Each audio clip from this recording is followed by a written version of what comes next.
खुलुमबाय लोगोफोर गिबियावनो आंनि एसटि बड' एडभार्टाइज इउटुब चेनेलाव आं बयखौबो बरायग्रोनाय जाबाय। लोगोसे दिनै आङो नोंथांमोननि सिगाङाव भिडिअ लाबोनायनि जाहोना बेनो आङो थांनाय सप्तासेयानो जाबाय सा खैलाजुलि बेयाव खाम सिफुं फोरोंनाय आयदा बे हाबाफारिखौ लागासिनो।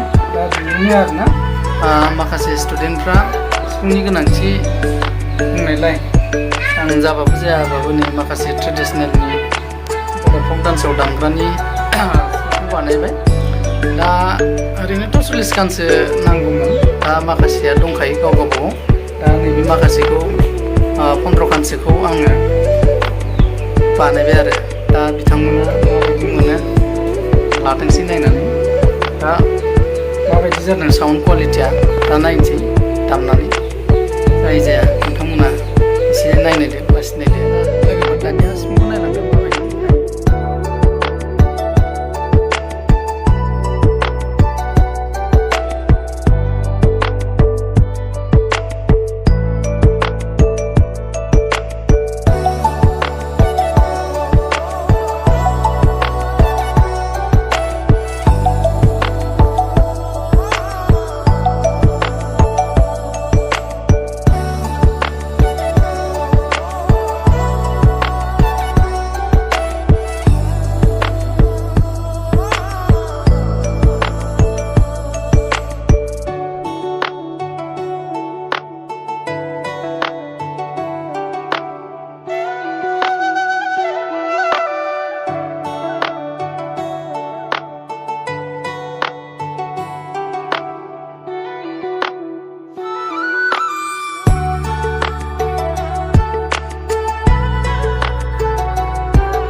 लोगोफोर नोंथांमोनाथ' दा सिफुं खालामनायखौ नायखांबाय माबायदि जादों। ओरैनोथ' नुनायाव सिफुं खांनायनि उनाव साजायोब्ला समायना जायो, समायना नुयो आरोना। बिथिं 6 हलानो होन 5 हल्सनियानो होन आरोना सिफुं खांनानै साजायबा जोबोद समायना नुयो। नाथाय बिनि सिगां जे फलंनो थांनायनि सिगां जे जोंहा माबायदि सिफुंखौ जगार खालामनो गोनां जायो, माबायदि फलंनो गोनां जायो आरो बेसेबां खस्थ' नागिरनो गोनां जायो, नोंथांमोना बेखौ जायफ्रा सिफुंखौ बानायबाय थाग्रा बिथांमोना मिथिखागौ जानांगौ। दा आं बिनि बागै एसे बुंसै बेसे खस्थ' मोनो आरोना। ओरैबायदि जायो आरोना लोगोफोर, जोंहा सिफुं फलंनो थाङोब्ला आरोना गिबियावनो औवाथ' नागिरग्रोनांबाय जोङो। औवा न'आव गैयाबाथ' जों मालायनावब्लाबो खना नागिरहैनांबाय आरो मोनबोबासो मोनबोबाय बेयावबो, आरो मोनबोब्लाबोथ' जों बायनानै लाबोखानांगोन, ओरैनोथ' मोनबोखाया। दा ओंखायनो जोङो थरसे औवायाव खमैबो मालाबा सिफुंखौ गंसे गाहामल' जानाय मोनो आरोना। गंसेबो जाबावासो अबावबा लससो जायो दाननानै लाबोबा। दा बेखायनो गोबां खस्थ' खालायनांगौ जायो आरोना नागिरहैनायाव। बिदिनो नागिरनानै जायो जाया दाननानै नायदो जखा सुदो, जाबा जाबायसै जायाबाथ' गैला। बिदिनो दाननानै लाबोनानै न'आव आरो जखा लानानै हास'दो, आराम हास'दो आरोना। हास'नानै एसे साफा खालामदो। साफा खालामनायनि उनाव आरो मा खालामबावनांगोन,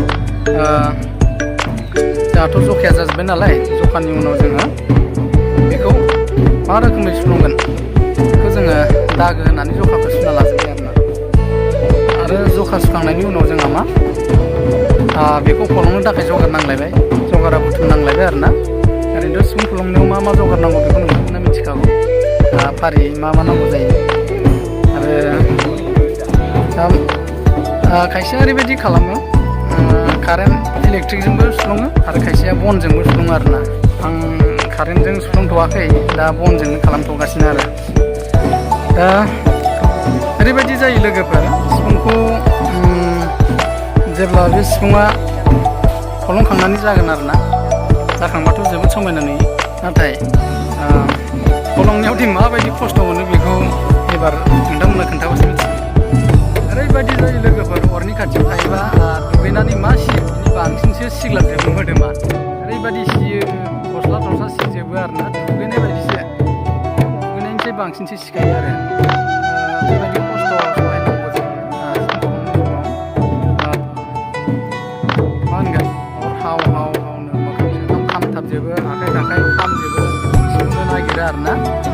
बेबायदिखौ सहायनायनि गेजेरजों जोङो सिफुंखौ सुफुंनो गोनां जायो आरो फाननो थाखाय सोरबा अर्डार होयोब्ला। आरो लोगोसे बेनि उनाव मा खालामबावनांगौ, जोंहा सुफुंनाया जोब्बायबाथ' मा खालामनांगौ, बेखौ साफा खालामनो थाखायथ' सिरिस पेपार नांबाय। सिरिस पेपारजों लोगोसे बिदिनो वास खालामनो थाखाय गोबां मुवा नांगौ जायो आरोना।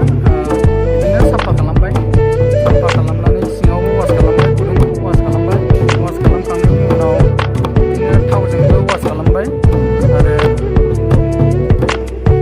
बे वास खालामखांनायनि उनाव बिदिनो साजायो आरोना, खायसे खायसे साजायो, मा रोखोमै साजायना लायो बेबायदि साजायो आरो। दा बिनि उनावसो सिफुङाव जोनोम मोनो आरो। गोबां खस्थ' लोगोफोर गाव गावनो नायबा।